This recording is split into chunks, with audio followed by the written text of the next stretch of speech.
Bonsoir à tous, chers amis. Bonsoir à tous. Nous sommes ce soir à Parashat Shlach, mais la première des choses qu'on va voir ce soir, c'est justement parler sur le courage. Le courage. Est-ce qu'il y a des courageux parmi nous? Ou des courageuses? Ça c'est une question.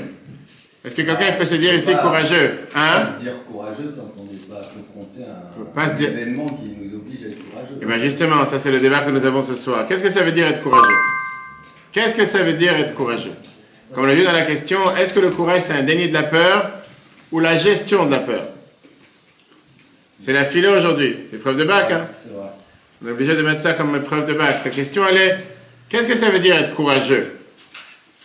On l'a dit par rapport à un déni de la peur. Donne-moi un exemple, qu'est-ce que tu appelles quelqu'un qui est courageux? Sous le soleil. Par exemple, de travailler sous le soleil, comme tu as dit tout à l'heure. Ça s'appelle quelqu'un qui est courageux. Ou j'allais dire travailler tout court pour certaines personnes. Au lieu de rester à dormir. On ne dira pas de non. Mais oui, il y a des gens qui pensent que c'est courageux de se lever le matin. Des gens qui pensent qu'à la place de se lever le matin, ils préfèrent rester dormir. N'est-ce pas? Il y a des personnes pareilles. D'accord. Il y a des gens que pour eux, se lever le matin, c'est déjà quelque chose qui est trop fort. Mais la réalité, elle est, est-ce que le courage est peut-être gérer la peur? Le fait de dire, il y a une certaine crainte. Ben, à la place d'avoir peur, je vais gérer cette crainte. Et comment je vais la gérer? Grâce au courage. Maintenant, pourquoi on parle du courage?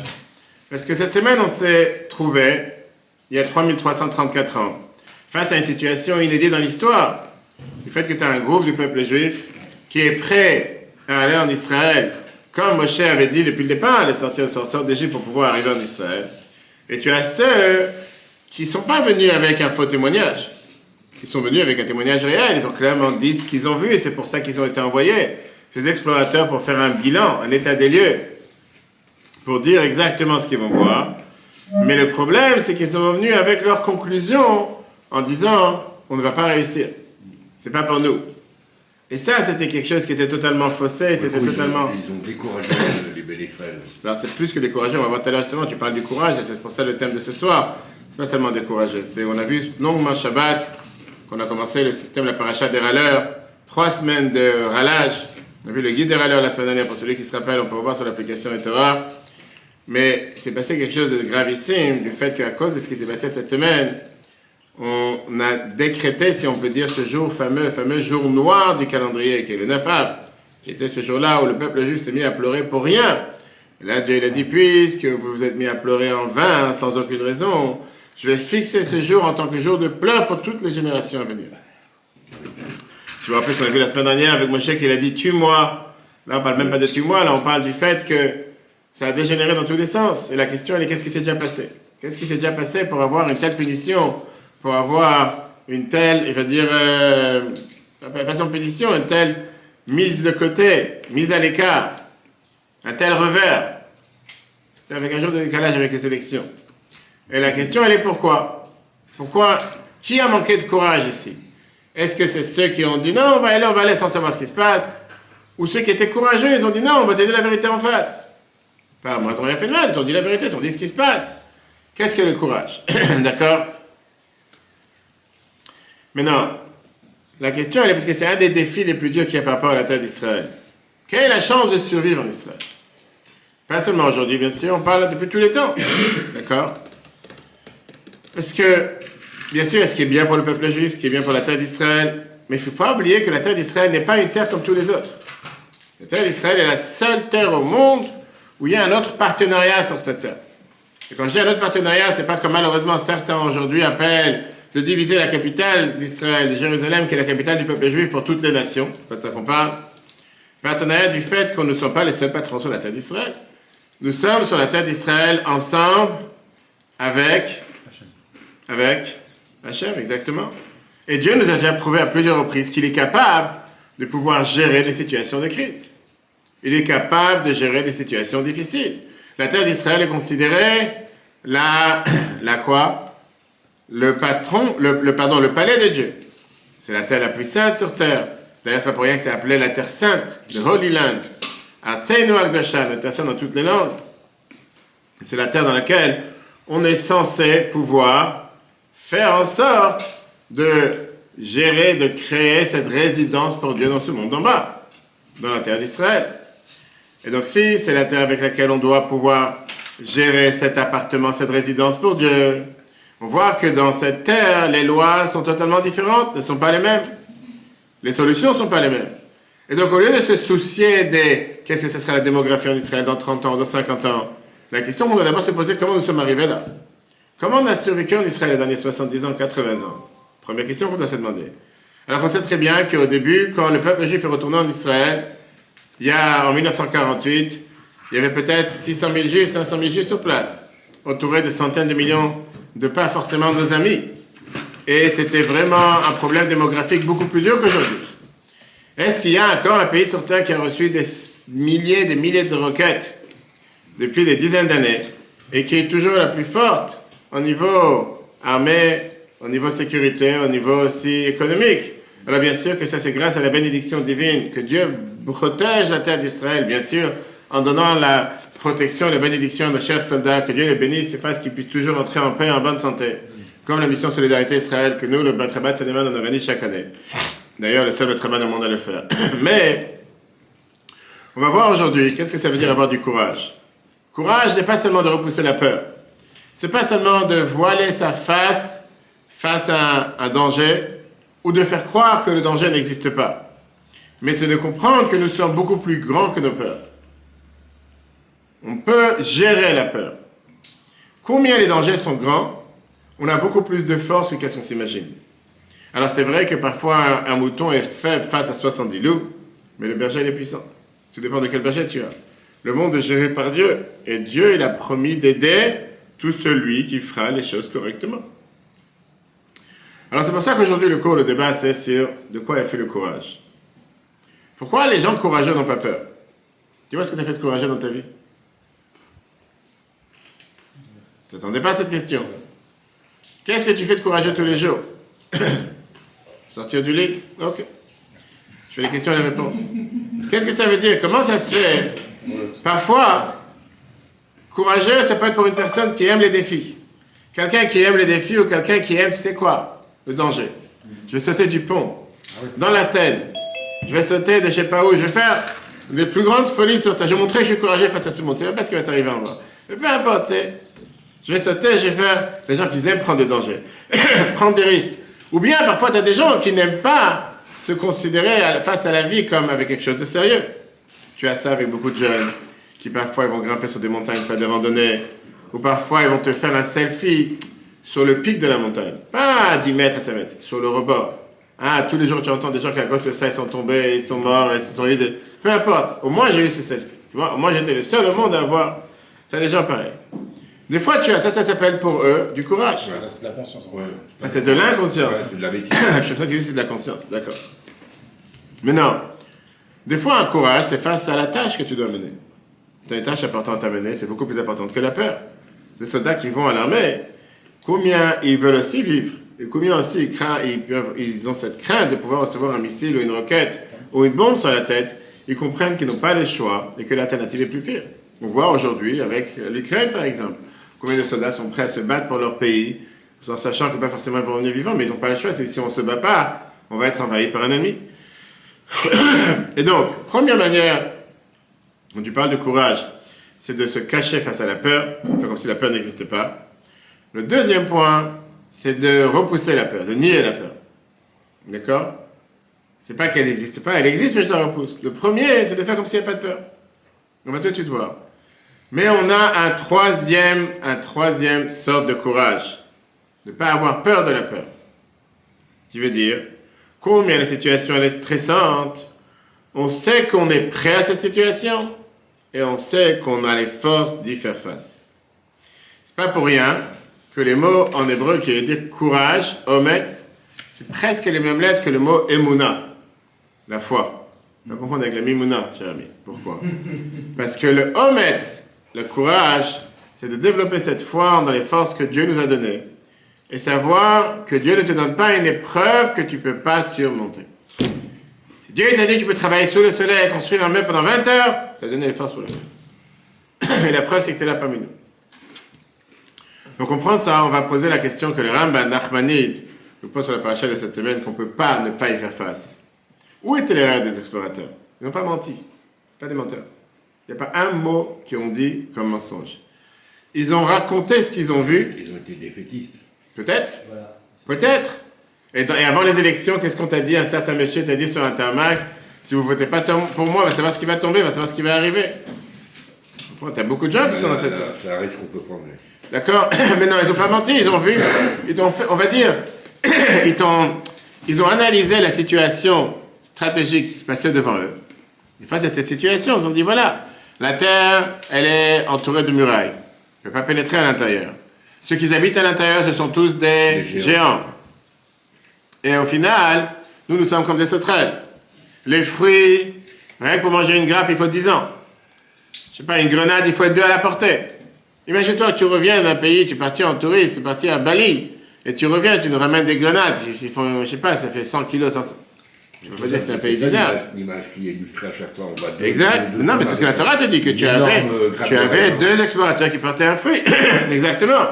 Alors, encore une fois, ils ont dit que la vérité. Pourquoi ils sont punis? Pourquoi ils ont été punis pour dire la vérité? Est-ce que parce que quelqu'un a dit la vérité doit être puni? Qu'est-ce que tu en penses? Ils auraient dit quoi? Jouer à la politique, c'est dire non, tout va être bien, tout va être rose. Non, on aura demandé de relater des faits, on n'aura pas demandé de relater. Je suis d'accord. Alors, pourquoi encore une fois, pourquoi une telle punition? Pourquoi une telle grave punition? Plus que ça, Moshe Rabbeinu lui-même, il te dit les choses, écoutez bien, on va tout de suite voir dans le texte. Moshe, il envoie des explorateurs, et Moshe, il stresse le peuple juif beaucoup plus, il leur dit des choses beaucoup plus graves que ce que les explorateurs ils ont dit.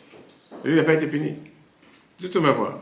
On était depuis des années dans le désert, arrive maintenant le moment d'aller vers Israël, et les gens ils viennent voir Moshe avec une grande idée en disant, écoute-moi, viens, on envoie des explorateurs pour voir, prendre de l'information.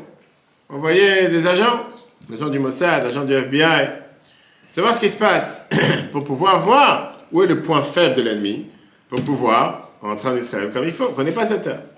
Moshe se disait, il n'y a pas de besoin, moi je suis sûr que tout va bien se passer. Mais il ne voulait pas non plus s'opposer. Parce qu'il s'est dit, si je m'oppose, ça veut dire que je cache quelque chose. De l'autre côté, s'ils vont voir la beauté de la terre d'Israël, la beauté de ses fruits, ils vont vouloir aller à la mission. Ils vont être attirés. Rashi, au début du Chumash Dvarim, il nous rappelle comme quoi la logique qui s'est passée dans la tête de Moshe. Quelqu'un qui a acheté un âne de son ami, ou tu achètes aujourd'hui une voiture parce que c'est l'âne 2.0, tu achètes aujourd'hui ta voiture, tu dis, est-ce que tu vends ta voiture? Je dis oui. Et toi, tu lui demandes, est-ce qu'il veut faire un tour? Est-ce que je peux faire un tour avec la voiture?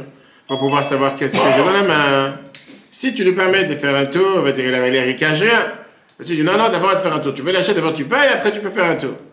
À peine il démarre, ça cale. À peine il démarre, il voit qu'il n'y a pas de frein. Il y a quelque chose qui ne va pas. Si jamais il ne laisse pas tester la marchandise, ça veut dire quoi? Il y a quelque chose qui ne va pas. Tu vas dans la boulangerie de madame et tu vas acheter un gâteau, je sais pas, n'importe quelle autre délicatesse. En général, tu as des gens qui ont un petit panier avec quelques petits morceaux, comme au salon d'agriculture. Et tous les gens, à 9h du matin, ils commencent à manger là un morceau de saucisson, là un morceau de camembert, là un verre de bière, là un verre de trucs, comme s'ils n'ont rien mangé de leur vie. Ils ressortent, je sais pas, en 1 heure, ils ont mangé tout ce qu'ils n'ont pas mangé en 10 jours. Et pourquoi tout ça? Parce que comme ça, tu dis, comme ça, tu as goûté du terroir. Tu comprends? Tu dis, ah, ce camembert, il est très bon, ce saucisson, il est très bon. Mais si tu ne donnes pas à goûter, tu dis non, vous voulez goûter, d'abord il faut acheter. Qui dit que j'ai envie? Donc Moshe s'est dit, c'est tout à fait la norme. Regardons dans le chiffre 1, Bamidbar 13. Moshe les a envoyés pour explorer la terre. Moshe leur a dit, Negev, ils vont passer par le sud, monter vers la montagne. Et Moshe leur dit clairement, vous allez voir cette terre, qu'est-ce qu'il y a dans cette terre? Le peuple qui est dans cette terre, est-ce qu'il est fort ou il est faible? Est-ce qu'il est nombreux ou il n'est pas nombreux? Qu'est-ce qui sont ces villes? Est-ce que ce sont des villes qui sont encerclées de murailles? Ou bien c'est des forteresses? Ou bien ce sont des villes qu'on peut rentrer facilement? Après 40 jours, tu veux un café? Après 40 jours dans le désert, après 40 jours, qu'est-ce qui se passe? Les gens, ils arrivent ici, ok. Prends le khaïm, tu vas te réveiller, moi je te dis. Après 40 jours qu'ils étaient explorateurs, ils reviennent. Et là, qu'est-ce qui s'est passé? Là, il s'est passé quoi? La pire des nouvelles. Le peuple, il est très fort, très puissant. Les habitants, ce sont des géants, ce sont des costauds qui font de la musculation matin jusqu'au soir. Les murs sont les villes sont des forteresses. Et en plus, ils ont rajouté le fait que c'est une terre maudite. C'est une terre qui mange ses habitants. Comment on sait que cette terre mange ses habitants? Quand Dieu il a voulu cacher des explorateurs, des habitants de la terre, il a fait en sorte que tous les habitants de la terre étaient en train d'enterrer des morts. Pour pas qu'ils viennent regarder qu'il y a des explorateurs qui sont là en train d'explorer la terre. Les explorateurs, ils ont décidé, ils ont dit c'est pas possible, chaque jour on va, il y a des morts. Et donc ils sont revenus en disant, il y a des enterrements partout ici. On n'a jamais vu ça. Dieu, il a fait exprès pour qu'ils ne s'intéressent pas à eux. Ils ont déduit de là que certainement, il y a une épidémie, il y a quelque chose. Et donc ils sont revenus en disant, l'on nous chala l'autre, on ne pourra jamais retourner en Israël. Pourquoi? Ki chazak umimenu. Parce que le peuple qui est là-bas, il est plus fort que Dieu, plus fort que lui. Il ne pourra pas, c'est trop dur. La Torah continue, Efes Kazam, le deuxième paragraphe, et continue en disant que le peuple qui arrive là-bas, il est très fort, déjà les villes sont des forteresses. Il y a l'idée, qu'on a vu là-bas des enfants, des géants, on verra c'est qui tout à l'heure. Amalek et Shaber et Tenegev, il y a Amalek dans telle terre, dans tel territoire. Le Chiti, le Yébussi, le Émori dans la montagne, et on ne pourra pas y faire face. Comme tu as dit, tu as l'air défaitiste. À la place de prendre cette information qu'ils ont reçue, puis l'information qu'ils ont amenée, Dieu il a décidé d'agir de la manière la plus dure. C'est fini avec vous. Je ne veux plus vous voir. Dieu il a dit, vous allez tous mourir. Aucun d'entre vous va rentrer en Israël. Vous allez tous mourir ici dans le désert. Chaque année, la veille de Tisha B'Av, 15 000 personnes qui arrivaient à l'âge de 60 ans creusaient des sillons dans la terre, creusaient comme des tombeaux dans la terre. Ils rentraient là-bas et le matin, ils se réveillaient pas. Ils creusaient leur tombe. Comme ça pendant 39 ans. 39 fois 15 000. Ça fait... Il y a eu 2 générations de morts dans le désert. Il y a eu la génération du Vaudor. 39, oui, alors encore une fois, c'est 39 fois 15 000, ça fait. Faites-moi le calcul. 63 600 000. D'accord. Tous ceux qui avaient environ jusqu'à 60 ans. Presque toute la génération est morte. À part les derniers 15 000. Les derniers 15 000, ils ont été sauvés, c'était le 15 av de la dernière année. Comme on sait très bien que c'est là qu'on a su que l'épidémie, ou bien la malédiction, elle a sauté. Maintenant, comme j'ai dit tout à l'heure, pourquoi une telle colère? Tu m'as envoyé pour aller chercher, faire un bilan, un état des lieux de ce qui se passe. C'est exactement ce que j'ai fait. Qu'est-ce que tu veux que je raconte? Des mensonges? Il y a le Club Med, et les plages sont magnifiques, il n'y a pas de méduses, il fait 30 degrés au lieu de faire 50. Qu'est-ce que tu veux que je te dise? Je te dis les choses telles qu'ils sont. Quoi, que la terre elle est vide, qu'on peut rentrer comme on veut. Pourquoi mentir? C'est comme les gens adultes qui se rappellent de la guerre de Kippour. Ils se disent combien de mois et de semaines avant, il y avait les alarmes rouges qui clignotaient, que tout le monde savait que l'Égypte allait commencer avec la guerre, mais les gens de l'intelligentsia, comme on dit, ceux qui étaient pour donner l'information à Israël, ils ont dit qu'il ne faut surtout pas en parler. Parce qu'ils ont dit que Sadat, qui était à l'époque le président égyptien, il est tellement faible, il ne va pas faire la guerre. Tout le monde avait prévenu. Le rabbi avait prévenu déjà à Shazar, il avait prévenu tellement de gens en disant à Sharon, pardon, à plusieurs autres, que ça va dégénérer, le rabbi pleurait en audience privée avec des gens, en disant que cette euphorie que les gens ont pu avoir avec la guerre de Kippour, en se disant que ça y est, on est intouchable, pendant ce temps-là, les autres ont profité pour se réarmer, etc. Et la guerre va finir par éclater.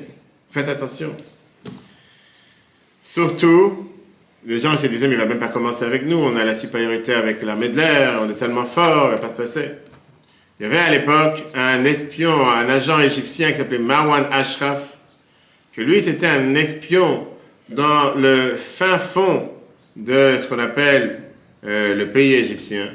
Et lui, il a fait passer à Israël des avertissements bouleversants sur la guerre qui s'approche. Mais tout a été jeté en pâture, on ne peut pas y faire face. Alors, est-ce que les 12 explorateurs devaient commencer à enterrer toute cette information qu'ils ont reçue? Ça, c'est pas ma question. C'est la question de Rambam, Nachmanit, avec Moshe Ben Nachman. Regardez le texte, 13b. Maasur Meraglim, il te demande qu'est-ce qu'ils ont fait, les Meraglim, les explorateurs. Moshe, il leur a dit, vous allez voir ce qui se passe dans la terre, le peuple, il est fort ou il est faible. Est-ce que ce sont des forteresses ou pas? Ils auraient dû leur répondre, voilà, on a fait ce que tu nous as demandé. En quoi ils ont fauté? En quoi ils ont fauté quand ils ont dit la terre est puissante, les villes sont des forteresses? Tu voulais quoi? Qu'ils reviennent avec un mensonge? Une autre question. Comme l'a dit la Moshe, il a fait beaucoup plus peur que. Moshe, il a dit des choses beaucoup plus graves. Regardez dans le Chumash, quand on passe 40 ans pour entrer en Israël, 40 ans plus tard, dans le Chumash Dvarim, Moshe il fait passer un bilan beaucoup plus grave. Dvarim, chapitre 9. Shema Israël, il leur dit au peuple juif, regardez-moi, chers amis, maintenant, vous rentrez en Israël, vous traversez le Jourdain. Vous allez hériter des peuples qui sont beaucoup plus forts et beaucoup plus nombreux que vous. Des villes qui sont tellement grandes et une forteresse jusqu'à dans le ciel. Un peuple qui est grand et puissant, des fils de géants. Et tu sais qu'est-ce que ça veut dire être devant des fils de géants? Et Moshe leur dit, vous savez quoi? Vous n'allez pas avoir la vie facile. Il leur a dit des choses beaucoup plus graves. Et lui, il n'a pas été puni. Il n'y a rien dit de mal. Viens, Nachmanides, il te dit, quel était le but? Pourquoi Moshe leur a fait peur? Moshe nous dit à ses enfants, en leur disant comment les gens sont forts, les forteresses, les géants, beaucoup plus que qu'est-ce que les explorateurs ont dit à leur père. Mais non, si ça c'était la faute des Meraglim, des explorateurs, et leur faute était, pourquoi les enfants mériteraient d'être mieux que les parents? Je suis d'accord une fois, les explorateurs ils ont dit les faits, et les parents, ils ont aussi dit les faits. Et qu'est-ce qu'il a fait Moshe? Il a répété les mêmes faits. Donc pourquoi les uns sont punis et les autres sont... Ouais, c'est tout à fait normal. Ça va? Encore un point avant d'entrer dans la réponse. Les explorateurs, ils ont eu peur des géants. On m'a dit tout à l'heure, oui. Qui étaient ces géants? Ils n'ont pas eu seulement peur des gens qui étaient sur Terre. C'est pas juste que tu avais, je sais pas, des gens qui étaient des videurs de boîtes, qui ont fait de la musculation pendant 10 ans et qui te donnent une claque et tu tombes par terre. C'est pas de ça qu'ils parlent. Ils ont pensé réellement que tu avais des démons, tout de suite voir, des géants, des anges, qui sont beaucoup plus forts que Dieu. Comme tu as à Disney, par exemple. Tu es dans les jeux comme ça, tu as des visages qui viennent, tu dis d'où ils sont tombés, pour faire peur aux enfants, ou aux adultes. Regarde, à Bamidbar, chapitre 13, verset 31. Anashim asher alu imo, les gens qui sont montés avec lui, ils sont partis avec lui, à Bo, ils ont dit, Lo nuchal alot el Elam, ne pourra pas monter vers ce peuple qui chazak ou mimenu, il est beaucoup plus fort que lui. Viens, la Gemara sur ta page 35, et elle te dit, qu'est-ce que ça veut dire, ils sont plus forts que lui? La Gemara te dit, Altikra mimenu, elle a mimenu de Dieu, pas de lui, du peuple, c'est pas plus fort que nous. Ils ont venu en disant que ceux qui habitent en Israël sont plus forts que Dieu. Et la fameuse phrase qu'ils ont employée, même le patron ne peut pas sortir ses ustensiles de la maison. En deux mots, ça veut dire, même Dieu n'est incapable face à eux. Mais non, pourquoi? Parce que, qui ils ont vu là-bas? Pharaon, Amalek. Comment ils sont arrivés à une telle conclusion? La Bible nous dit que les Meraglim, les explorateurs, ils ont rencontré en Israël des extraterrestres. Des vrais, pas comme on rencontre tous les jours, des vrais extraterrestres, qui les ont stressés. Regardons comment le Chumash nous décrit ça, chapitre 13, verset 33. On a vu les Nephilim, on parle des géants, des autres fils de géants. On va tout de suite voir de qui on parle. On était à leurs yeux comme des sauterelles, mais c'est comme ça qu'on était face à eux. C'est qui ces Nephilim? C'est des géants, des vrais géants, à tel point que les explorateurs se considéraient comme des sauterelles face à eux. Rashi te dit, dans Bereshit, chapitre 6, verset 4, vers Nephilim, c'est qui les Nephilim? Belachon ivrit en hébreu, c'est les Anakim, les géants.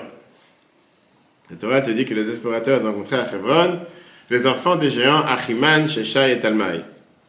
Rashi t'explique que quand Abraham il a acheté la cave des patriarches à Kiryat-Arba à Hebron, c'était qui il a acheté là-bas? Il a acheté aux 3 enfants géants et leur père. Mais là, Rashi t'amène à une explication qui n'est pas du sens simple du verset, on dirait de la Kabbale. Dans le Midbar chapitre 13, il te dit, un Nephilim, c'est Anakim des géants, chez Mibne Shamchaza et Azael, qui font partie de Shamchaza et Azael, qui sont tombés du ciel. Ils sont tombés du ciel. Dans un avion, ils ont ouvert la porte, ils sont tombés pendant la génération des Enoch. De qui on parle? Qu'est-ce qu'ils ont rencontré qui leur a fait tellement peur? On parle des extraterrestres. On parle de créatures qui quoi? Des créatures qui ont été créés de ces géants, de ces anges, qui sont tombés du ciel, et le Midrash nous raconte qu'avant le déluge, les 2 anges sont partis voir Dieu, au nom de Shamchazaï et Azaël. Et un autre ami qui te dit que c'était Uza et Azaël. Et ils ont dit qu'ils vont aller maintenant éradiquer l'homme de la terre avant le déluge. Ils voudraient habiter en Israël. Dieu leur a dit qu'ils sachent une chose, que de la même manière qu'un homme peut tomber, fauter, vous aussi pouvez tomber. Vous n'êtes pas mieux que les humains, vous êtes des anges, des créatures de Dieu. Mais ils ont dit, non, nous on n'a pas de mauvais penchants. Nous, il ne va rien nous arriver. Ils sont descendus sur terre. Ils ont vu les filles de Adam, la Torah nous dit, Benot à Adam qui te vote Eina. Les filles des humains qui sont bien, qui sont bonnes, comme c'est écrit dans Bereshit. Ils ont fauté avec eux. Et c'est eux qui aujourd'hui sont le moteur du mauvais penchant, du penchant de l'adultère et des relations interdites jusqu'à nos jours. À cause de ces fautes qu'ils ont fait à l'époque. Maintenant, les explorateurs, ils ont raconté qu'ils ont rencontré en Israël les descendants qui sont nés de ces relations interdites des anges avec les filles de l'homme. Ça, c'était des extraterrestres. Les filles d'eux. Les filles de l'homme, les filles de l'humain qui étaient à l'époque, d'accord? Donc, c'était ces extraterrestres. Pourquoi Rashi nous amène cette explication mystique? Et pourquoi on a besoin de savoir qu'ils sont tombés du ciel à un moment de la génération d'Enoch? Rashi vous nous expliquer ici quelle était la raison qui a fait que le peuple juif s'est exprimé en disant il est plus fort que lui. Comme ils ont rencontré ici des descendants des anges qui sont arrivés d'avant le déluge, ça veut dire que tu parles des gens qui ont réussi à survivre le déluge, malgré que Dieu il avait décidé d'effacer d'éradiquer tous ceux qui vivaient sur la terre. Donc il s'est dit, si eux ils ont réussi à survivre le déluge, ils sont plus forts que Dieu. Donc c'est sûr qu'ils sont plus forts que nous. Donc, tu parles ici des explorateurs qui rencontrent des extraterrestres sur Terre. Qu'est-ce que tu veux d'eux? Pourquoi ils ont une telle punition quand ils te disent le fait qu'il n'y a pas avec qui travailler et que ils te relatent les faits comme ils sont, ni plus ni moins. On va voir aujourd'hui deux explications merveilleuses. Une de sens simple comme d'habitude et l'autre, c'est une des explications fondamentales pour être courageux dans la vie. Pas que tu commences par exemple à faire du vélo après 3 minutes et fatigué. Ça s'appelle pas quelqu'un qui a du courage. Ça s'appelle quelqu'un qui donne le courage au vélo, pas à lui. Mais non. Le problème était le suivant. Pas ce qu'ils ont dit n'était pas grave. Le problème était le comment. Comment ils ont fait passer le message. Rappelez-vous ce qu'on a vu Shabbat, comment faire passer un message. Parce qu'il y a une énorme importance à comment tu gères une connaissance ou une information problématique. Aussi grands les défauts qu'ils ont trouvés sont vrais, ils auraient dû aller voir Moshe. Ça, c'est ce qu'ils auraient dû faire. Ils lui faire savoir l'information. Ils n'ont pas fait savoir l'information. Ils ont enflammé l'information. Ce qu'on appelle, ils ont, pas bluffé, ils ont exagéré. Ils ont fait ce qu'on appelle une conférence de presse. Ils ont créé la panique. Et ils ont dit qu'on ne pourra jamais y arriver. Avec ça, ils ont montré pas seulement qu'ils ont la crainte de ce qu'ils ont dévoilé, mais ils ont une haine en cette terre d'Israël et ils n'aiment pas la force de Dieu. Rappelez-moi la fin de l'histoire. Le Rabbi t'explique, dans le premier Rashi qui nous explique cette histoire de Meraglim, Rashi commence avec une explication qui frappe. Rashi te dit tout au début de la paracha dans le chiffre 3. Là, Manismecha parachat Meraglim et parachat Miriam. Pourquoi la parachat Meraglim? Elle a été proche à l'histoire de Myriam qu'on a vu à la fin de la semaine dernière. Le fils de l'Achta, listé d'Iba chez Devrei Balachea, puisque Myriam a été frappée avec la lèpre. Parce qu'elle a parlé du mal sur les histoires de son frère en disant que ça lui fait de la peine que son frère n'a pu être avec sa femme. Rishaim Alal, ou ces méchants personnes, ils n'ont pas pris de leçon. Maintenant, tout d'abord, je dis quel rapport? Pourquoi une paracha ne peut pas être à côté d'une autre? C'est l'ordre chronologique des événements. Et Rashi lui-même, il vient et te dit que Myriam, dans Dvarim, il vient et te dit que Myriam, elle était enfermée pendant les 7 jours de sa lèpre, du 22, qui est ce soir, le 22 Sivan, au 28 Sivan. Et le lendemain, le 29 Sivan, ils ont continué à voyager, les Meraglim ont été envoyés pour 40 jours. Donc c'est normal qu'on parle ici de l'ordre chronologique, c'est quoi le problème? Deuxièmement, pourquoi tu raccroches ça avec Myriam? Pourquoi Rashi te mélange l'histoire de Myriam avec l'histoire des Meraglim? Comment tu peux comparer une femme tzadékette, une femme pieuse, qui est la seule chose qu'elle s'intéressait à ce que sa belle-sœur continue à vivre en couple avec son frère? Et la faute grave dans l'histoire, qui n'ont pas aidé, qui n'ont pas aimé, qui a été dégoûté de la terre d'Israël. Mais Rashi vient et te donne une explication générale à la faute des explorateurs. Leur faute était quoi? Leur faute était le problème principal, c'est qu'ils devaient savoir qu'il y a une importance, comment tu fais passer le message. Et ça, c'est exactement ce qui s'est passé quand quoi? Quand Moshe, avec Myriam. Ce qu'elle a dit, Myriam, elle avait raison. Mais le problème, c'est que la manière comment elle a dit, il n'était pas juste. Elle en a fait de ça tout un monde. Iske Diba. Elle n'a pas juste dit quelque chose. Si tu as un argument sur Moshe, comment ça se fait qu'il a laissé tomber sa femme? Va le voir, va lui parler. Pourquoi faire venir Aaron, en parler à tout le monde, t'as vu, sa femme, il n'est plus avec elle, etc. Pourquoi on va faire de ça des breaking news, des titres dans les nouvelles? C'est ça que l'Arabie est écrit dans les Côtés 18, page 145. Exactement, dans toutes les familles aujourd'hui, c'est ce qui se passe. T'as vu comment elle est habillée, t'as vu qu'est-ce qu'elle a fait, t'as vu qu'est-ce qu'elle a dit. De quoi je me mêle? T'as quelque chose à lui dire, va lui dire elle. Et c'est ça le message numéro 1 que la Torah te fait passer ici. Parfois, tu dois faire une remarque à une personne. La Torah te dit, tu fais une remarque à une personne. Mais l'importance, comment faire la remarque? Est-ce que tu parles calmement, tranquillement, et tu lui dis ce que tu as à dire, ou bien tu commences à faire des groupes WhatsApp, tu commences à faire un bruit, tu as vu l'un, tu as vu l'autre, et tu commences à colporter. Aujourd'hui, heureusement que WhatsApp, ils ont limité, tu ne peux plus transférer à 100 000 personnes à la fois, et tu commences à transférer un message, et tu ne sais même pas si c'est vrai ou pas. Maintenant, la différence entre les deux, c'est que le premier, il cherche à réparer les choses, le deuxième, il fait le contraire, il veut agrandir le problème, et faire croire que le problème, il est beaucoup plus grave. Plus grave que ça montre que toi-même, tu n'es pas intéressé à réparer quoi que ce soit. Toi-même, tu as aussi quelque chose à te reprocher. Qu'est-ce que tu en fais tellement un bruit? Ça t'intéresse vraiment le problème de l'autre? Va lui parler directement, va lui dire c'est quoi son problème. Tu vas pas en parler à tout le monde entier, sauf à la personne. Il y avait une fois une femme, je ne dirais pas son nom, qui a été en train de regarder comment à l'époque, il n'y avait pas les machines à laver, ils accrochaient les vêtements sur des fils ou sur des... Pas des sèche-linges, des sèche-linges à soleil, tu veux dire. C'était les vrais écolos. C'était qu'on appelle ça, des trinques. Il y avait comme des trinques comme ça d'accrocher les linges, d'accord? Elle dit à son mari, il ne savait même pas laver les habits, ces gens-là. Regarde combien de taches il y a sur les chemises. Le lendemain, elle dit, ils ont bien nettoyé. Regarde, finalement, les chemises, ils sont accrochées, ils sont propres. Son mari dit non. La différence entre hier et aujourd'hui, c'est qu'aujourd'hui, j'ai nettoyé les vitres. D'accord, tu la connaissais. Mais c'est énorme. Parce que c'est tellement vrai, exactement c'est ce que j'ai dit. Des fois, des gens qui disent que les lunettes sont sales. Donc tout ce qu'ils voient, c'est de la poussière. Mais toi, tes lunettes, tu ne verras pas de la poussière. Je ne dis pas que ce problème, c'est chez l'autre. Maintenant, ça, c'est l'explication de base. Mais Yoel Rabbi te dit qu'il y a ici une explication fondamentale de la pensée juive dans cette histoire des explorateurs. Parce que comme j'ai dit tout à l'heure, soit les explorateurs, soit Moshe, les deux t'ont montré la difficulté qu'il y a d'aller en Israël. Mais les deux sont arrivés avec une conclusion totalement à l'envers. Les explorateurs, ils ont dit, on ne pourra pas y aller parce que le peuple est trop plus fort que lui.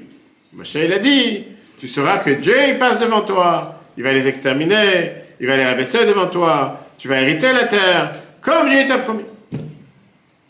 Moshe, il a présenté les faits, aussi durs que les explorateurs. Mais sa conclusion, elle était tout à fait l'inverse. Dieu est avec nous, et on va réussir. Donc, comme Dieu, aujourd'hui, à la place de raconter à Dieu comment grands sont tes problèmes, raconte à tes problèmes comment grand est Dieu. C'est la différence. Ça, des gens que dès qu'il y a un petit problème, un petit souci, ils paniquent, ils sont totalement perdus, ils ne savent plus quoi faire. Ils ont des crises d'épilepsie, crises cardiaques, AVC, je ne sais pas, tout ce qu'ils peuvent avoir en même moment. Et tu as quelqu'un qui relativise et se dit, il y a un problème, c'est vrai, il y a un problème, on va gérer. Il y a un Dieu sur terre. Dieu ne va pas m'abandonner. Moi, je apprends ici un message énormément important.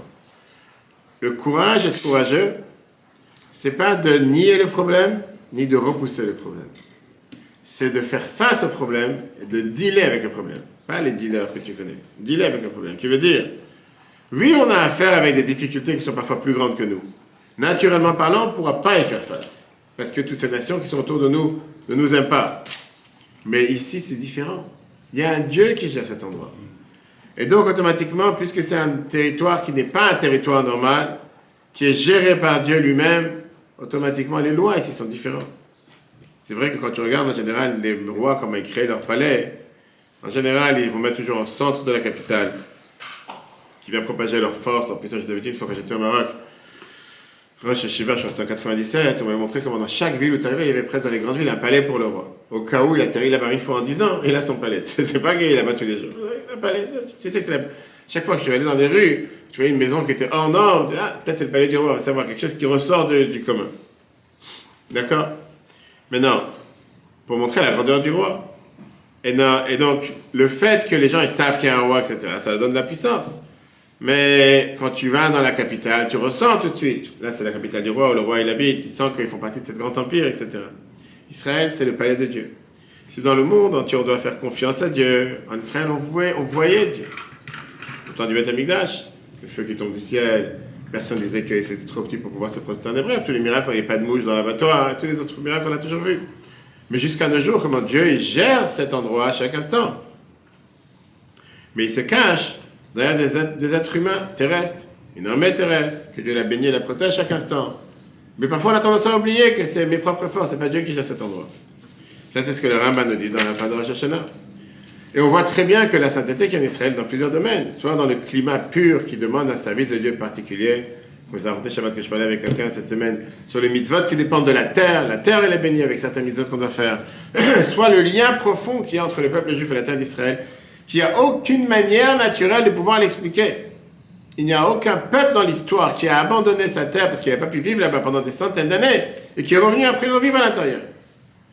N'importe quel peuple qui a été exilé de son endroit, de son emplacement territorial à un autre pays, il s'est assimilé dans les nations. Il a totalement oublié sa terre première.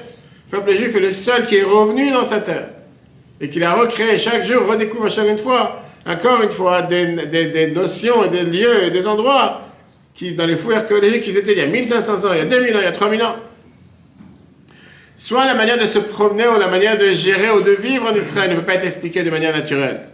On dit que Ben Gurion a dit une fois que dans terre d'Israël, celui qui ne croit pas en miracle, il n'est pas réaliste. Est-ce qu'il y a un pays sur terre qui vit parmi des centaines de millions d'ennemis, pas seulement qui survit, mais réussit à survivre encore beaucoup plus, avec beaucoup plus de force? On se rappelle de la guerre du Golfe, comme aujourd'hui je me rappelle, en 1991, quand, première guerre du Golfe, 39 missiles Scud tombés d'Irak, qu'ils ont détruit des maisons, et aucun être humain est mort à cause des missiles, comme la Bible avait promis que personne part d'Israël, que c'est la terre la plus garantie, la plus sécurisée. Les seules personnes qui sont mortes, malheureusement, qui ont été touchées, c'est ceux qui se sont étouffés avec les masques à gaz, les gros masques qui étaient comme les masques de Purim, ceux qui se rappellent, ou bien qui se sont mis des piqûres d'atropine, des piqûres de médicaments, parce qu'ils avaient peur d'attaques chimiques. Ils ne savaient pas exactement ce qu'ils faisaient. Mais, comme l'habitude des Juifs, on a toujours dit, nous, le Scud missile, il n'était pas si exact que ça. C'est les patriotes qu'on a fait venir d'Amérique, les missiles patriotes, qu'eux nous protégeaient. C'est comme aujourd'hui on te dit, la dame de fer, c'est elle qui nous protège. Ah, la moitié s'est ratée, peu importe, c'est elle qui nous protège. Le dernier jour de la guerre, quelques heures avant le cessez-le-feu, les Irakiens, ils ont envoyé un missile sur une base américaine, 28 soldats américains sont morts. Ouais. Il n'y a pas de patriotes là-bas. Qu'est-ce qui se passe? Jusqu'à présent, tu t'es inquiété. Dieu a voulu montrer. Non, bien sûr, ça fait de la peine pour ces soldats, mais Dieu a voulu montrer. C'est comme Rachid nous amène dans un autre endroit, qu'une fois un roi, il voulait punir son fils unique. Il a donné 40 coups, fouets, comme à l'époque, il y avait les fouets qui étaient dans les classes, accrochés. Mais comme il avait tellement peur, les coups étaient tous très gentiment, comme s'il n'y a rien. Le dernier coup, il a donné un coup avec, comme il fallait. Là, l'enfant, il a crié, à cause du coup, il a dit, si tu as pitié sur moi, pourquoi tu m'as fait mal le dernier coup? Si tu m'aimes pas, pourquoi tu as été gentil tous les premiers coups? Et le père, il a dit, pour que tu saches que je t'aime. Pour ça, seulement le dernier coup, il était dur. Pour que tu saches de quoi tu as été sauvé. Parce que si le dernier n'aurait pas été dur, tu n'aurais pas pensé que... Alors, encore une fois, pourquoi c'est pas Ouganda? Herzl. On aurait pu très bien choisir ailleurs, il n'était pas forcément intéressé en Israël. La Torah, elle te dit, la terre où vous allez rentrer, l'imtar hashamaim tishtemaim, tu auras la pluie du ciel qui te donnera à boire, une terre que Dieu il protège du début d'année jusqu'à la fin d'année. La terre d'Israël, c'est un endroit que tu ne peux pas oublier qu'il y a un Dieu. Ça, par son emplacement, tu dépends de Dieu. Tu dois lever tes yeux vers le ciel. Pas seulement parce que tu es entouré de centaines de millions d'ennemis, mais parce que dans le Moyen-Orient, c'est le seul endroit où il n'y a pas de source d'eau naturelle pour Israël. On a besoin d'avoir la pluie, on a besoin d'avoir la miséricorde pour que la pluie, elle tombe. Nos voisins, les voisins de la terre d'Israël n'ont pas ce problème. L'Europe et l'Amérique, n'en parlons pas. Mais même en Égypte, il y a le Nil, même si aujourd'hui il y a des problèmes d'eau en Égypte aussi. Liban, ils ont des eaux qui viennent de la montagne. La Syrie, ils ont le fleuve, le Khidekel. L'Arabie Saoudite, c'est un désert. Il n'y a pas forcément une terre agricole là-bas. Israël est la seule terre qui c'est une terre agricole qui a besoin de pluie et qui ne peut pas se suffire avec des ressources d'eau, indépendantes. Mais c'est pas fait par hasard. Dieu, il a choisi cet endroit pour qu'on puisse lever les yeux vers le ciel et demander à Dieu de nous envoyer l'eau. Rappelez-moi, après je vais montrer la deuxième histoire. Et donc, pour ça que Moshe, quand on parle d'Israël, on doit se rappeler que les lois et les règles sont différents. Alors, avec tous les dangers et avec tous les défis, on voit comment les choses en Israël se règlent de manière miraculeuse. On va dire comme on a vu écrit ça dans la Sikha de Eker en 1971. Moshe Rabbeinu, l'avant-dernier paragraphe. Moshe Rabbeinu, 2 paragraphes avant la fin. Il raconte longuement sur la force des non-juifs, des nations qui sont présentes là-bas. Pas en règle générale, il te rend dans tous les détails avec longueur pour te dire l'avantage du peuple juif, que malgré que les peuples qui sont là-bas sont puissants et grands, et le fait que naturellement parlant on ne pourra pas réussir, Moshe dit au peuple juif, non, vous avez une qualité particulière, vous allez lui réussir, parce que Hachem, c'est Dieu qui passe devant toi. Et le fait que le juif il a cette décision qu'il va pouvoir réussir, ça lui donne la force de réussir. Si depuis le départ tu vas avec une attitude positive et une pensée positive, tu sais que tu vas réussir. Regarde mon habit termine. Zotora lecholechat, ça c'est un enseignement pour chacun de nous, bechozman ou makom, dans chaque endroit, dans chaque lieu. La Torah, mais ça perd et koach hagoyim, la Torah te raconte la force des non-juifs, des nations qui étaient à l'époque. Et il n'est pas en train de se mentir, de dire qu'il n'existe pas. On dit tout à l'heure, c'est quoi le courage? Parce qu'à ce moment-là, un juif sortait dans la rue, il voyait parmi les nations, il commençait à avoir peur. On lui a toujours dit qu'il n'existe pas. Et la Yesh de Lévat, la Torah te dit, il y a des nations puissantes et fortes. Néanmoins, on n'est pas peur d'eux. Pourquoi? Chacun dit, nous, on t'a donné les forces pour pouvoir les surmonter. Au contraire, mais de ça même qu'il y a une nation là-bas, qu'il y a un ennemi. C'est la meilleure preuve que tu as les forces pour les combattre. Pourquoi? Parce que Dieu ne nous met pas à défi s'il ne nous donne pas les forces pour pouvoir les surmonter. Donc ça, c'est par rapport à la terre d'Israël. Mais la Bible te dit que c'est plus que ça. C'est aussi par rapport à surmonter les défis, les épreuves dans la vie de chacun d'entre nous. Parce que pour vivre sur terre, il faut du courage. Pour vivre tout court, tu dois prendre des risques mesurés et savoir que si tu es arrivé à un endroit précis, à un lieu précis, tu as reçu une possibilité précise. Dieu t'aide à réussir. Pas tes propres forces, pas parce que tu vas faire 20 téléphones, 20 clients, 20 rendez-vous, 20 contrats signés. Non. Tu dois faire ce qui dépend de toi. 6 jours, tu dois travailler. Et le 7e, tu te reposeras. Mais, rappelle-toi à chaque instant, c'est pas ton appel, c'est pas le fait que tu as signé un contrat, ça c'est rien. C'est Dieu qui te fait réussir. Mais c'est que depuis le départ, va pas lever tes 22 de toute façon, je ne vais pas l'avoir. Si depuis le départ, tu te dis, moi, je fais ce qui dépend de moi, au maximum, comme la Bible a demandé à chacun d'entre nous. Le reste est dans les mains de Dieu, et Dieu, il veut que j'ai réussi. À ce moment-là, tu vas réussir. Les rabbins nous disent, Cachet, Zibugam, chez l'Israël, on a vu ça plusieurs fois, que c'est difficile de marier un couple, un homme et une femme, comme l'ouverture de la mer Rouge. Les mettre ensemble n'est pas plus dur, on a vu ça plusieurs fois. Mais la Gemara te dit encore une phrase. Kashin mezonotav shel adam qui créa Souf. Le gagne-pain d'une personne, la panassa, c'est aussi dur que l'ouverture de la mer Rouge. Maintenant, est-ce vraiment il y a quelque chose de dur face à Dieu? On dit c'est comme l'ouverture de la mer Rouge. Aussi, l'ouverture de la mer Rouge, c'était quelque chose qui était très très dur. Dieu, il a créé le monde en 6 jours, depuis le RSAERMI. Comment tu veux qu'aujourd'hui, il y a quelque chose de dur envers la mer Rouge? Et en plus, la création que Dieu a fait en 6 jours, c'est même pas avec des marteaux et des clous au soleil pendant 20 heures, mais c'était avec la parole. Qu'est-ce qui s'est déjà fatigué? Qu'est-ce qu'il y a tellement de dur pour Dieu de coupler un homme et une femme ensemble? Qu'est-ce qu'il y a tellement de dur que Dieu fasse en sorte que la panassa que tu vas recevoir, elle tombe du ciel facilement comme la manne? Et la réponse, elle est d'abord, quel est le lien qu'il y a entre le couple et la panassa? On parle de deux choses contraires. Parce que fonder une famille, ça veut dire créer un lien, tisser un lien entre deux personnes parfois étrangères, de briser leur ego, les unir sous le même toit en une seule neshama. Alors que créer un Souf, on a vu l'ouverture de la mer Rouge, c'est de diviser l'eau qui est une et d'en faire deux. Tout à fait le contraire.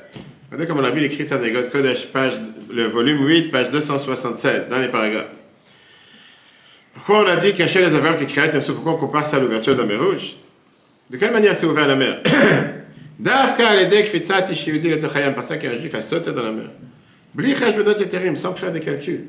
Pas comment ça dire, est-ce que je sais nager, je ne sais pas nager. On n'a pas dit qu'il faut sauter dans la mer, mais non, sans savoir nager, c'est pas ça qu'on dit. On dit à l'époque, il a pris des risques. Il a eu du courage. Verak Sheyada, pourquoi? Parce qu'il savait que c'est la volonté de Dieu. Il savait que Moshe allait lever le bâton sur la mer. Il savait que Dieu, il a dit à Moshe, d'Aber el ben Israël, Veïsaou, parle au peuple juif qu'ils avancent. D'ailleurs, quand est-ce qu'il s'est passé le miracle? Une fois que quelqu'un il a sauté dans la mer. Une fois que quelqu'un il a pris le courage, il s'est mis en danger, il a fait ce qu'il fallait faire, tout d'un coup les problèmes se sont réglés. Mais il n'a pas dit non, il y a de l'eau, je ne bouge pas, je ne mouille pas. Il a eu du courage, il a sauté, et c'est là que le miracle s'est passé. Dans Teilim, qu'on dit dans les jours dans le Hallel, on dit ça aussi dans le Teilim, dans le 24e jour du mois, on dira dans 2 jours, peut-être Israël, mais Mitzrayim, Aïta, Yehuda, le Kotcho, Ayam, Rahav, Ayanos. La mère l'a vu, elle s'est enfuie. La mère, elle a vu ce qu'il a fait Yehuda, Narshon, représentant de la tribu de Yehuda, elle s'est enfuie. Parce qu'il a sauté dans la mer. Et là, le miracle s'est passé. Quel rapport maintenant avec le mariage et la parnassa? Pour pouvoir fonder une famille, pour pouvoir créer une entreprise, il faut prendre des dangers. Il faut sauter dans la mer. Pour pouvoir construire un travail dans Sénéman, il faut prendre des dangers. Il faut avoir du courage. Paracha de cette semaine, c'est pas pour rien qu'on a toujours le rendez-vous annuel des amis du Betraval, et c'est toujours de la paracha Shlar. C'est toujours la paracha des explorateurs. Il faut avoir du courage et savoir que Dieu est ton partenaire dans ce que tu fais. Si Dieu est partenaire dans ce que tu fais, tu vas réussir. Alors c'est vrai qu'au départ, tu ne vois pas les choses claires. Au départ, tu vois les choses floues parce que tu as des tailles sur les lunettes. Au départ, tu te dis que tu ne vois pas comment tu vas t'en sortir. Mais je te garantis que personne ne peut être clair au départ, ni dans le couple, ni dans le travail. Tu dois sauter avec la Emouna et le faire. Et à ce moment-là arrive la bracha. Le problème, il est, c'est qu'à la place, parfois, d'avoir la Emouna, à la place de croire, je préfère ne pas faire. C'est quoi le courage? Merci. C'est quoi le courage? Je préfère me mettre de retrait. Ne pas agir. Les questions, les doutes, les craintes d'un futur qui n'est pas certain, il faut en sorte de dire, il ne vaut mieux pas faire. Et en attendant, ça passe 20 ans. Et là, tu vois qu'est-ce que l'un a fait, et l'autre est toujours avec ses doutes, sans réfléchir. Aujourd'hui, on a un terme psychologique qui s'appelle de pouvoir détourner le rester sans rien faire, qui veut dire, naturellement parlant, une personne préfère ne pas faire. La peur l'emporte sur la volonté de réussir. Et à cause de ça, on s'écroule face à le manque de clarté. Qui veut dire, la peur vient à cause de deux tendances que chacun d'entre nous a innées à l'intérieur de nous. D'abord, la haine du danger et la haine de la perte, de la défaite. La peur de prendre un danger est plus forte que la volonté de réussir. Et la peur du danger est parfois beaucoup plus forte que la possibilité, le défi qui se porte devant nous. Et donc, la peur de perdre est plus forte que la volonté de gagner. Et on va toujours choisir l'opportunité de garder ce que j'ai que le risque de perdre. Et beaucoup d'études ont été faites pour montrer que la majorité des gens préfèrent gagner 50 dans la main que de participer à un tirage au sort où ils vont recevoir ou 100 ou rien. Pourquoi? Parce que les gens, par tendance, préfèrent toujours se dire, je vais aller vers ce qui est sûr, vers ce que je connais. La crainte du danger et la peur est plus forte que sur la volonté de gagner. Mais c'est tellement dommage. Pourquoi? Parce que parfois, à cause de ça, tu perds des portes qui sont ouvertes à toi. À la place de prendre un risque considéré, bien sûr, un risque réfléchi, et de faire tout ce qui dépend de toi dans l'ordre de la nature, et surtout de ne pas oublier que Dieu est présent, et que si toi tu fais ce qui dépend de toi, à ce moment-là, Dieu fera le reste. Comme les gens ils se disent, Dieu il est là, mais quand ça l'arrange. En temps normal, c'est moi qui me débrouille tout seul, il n'est pas là. Alors automatiquement, ils n'ont pas envie de prendre des risques. Et puisqu'ils n'ont pas envie de prendre des risques, qu'est-ce qui se passe? Ils n'avancent pas. Ils reculent. Quel merveilleux enseignement, mon cher Jean-Claude, Gérard et tous les autres, Fabrice, Philippe, Alema, ainsi que tout le monde. Qu'est-ce que ça veut dire avoir du courage? C'est pour rien que c'est la paracha de cette semaine. Il faut être courageux, pas courageux face à une fourmi. Pas courageux face à un lézard qui marche, tu dis, je vais le courir derrière. Ça ne se fait pas du courage. Le courage, c'est de ne pas avoir peur de se lancer, ne pas avoir peur de prendre un risque. Un risque considérable, il n'a pas fait des folies non plus. Mais se dire, c'est pas toi qui agis, il y a Dieu qui agit avec toi. Et quand tu penses comme ça, Dieu est présent pour toi. Le cours sera repris sur l'application eTorah sur Google et Apple, ainsi que tous les différents podcasts. Je rappelle à tout le monde notre rendez-vous annuel, 20 ans, ce mercredi soir. On compte sur la présence de chacun, si Dieu veut. Que Dieu vous bénisse, très bonne soirée, et si Dieu veut, à la semaine prochaine. Et la semaine prochaine, ce sera un grand Fabringen aussi, puisque on va fêter ensemble les 81 ans du sauvetage du Rabbi de l'Europe sous le régime nazi, le 28 Sivan, et aussi, juste avant, les 28 ans de la Iloula du Rabbi Gimel Tamuz Shabbat Rosh. Nous entendrons parler.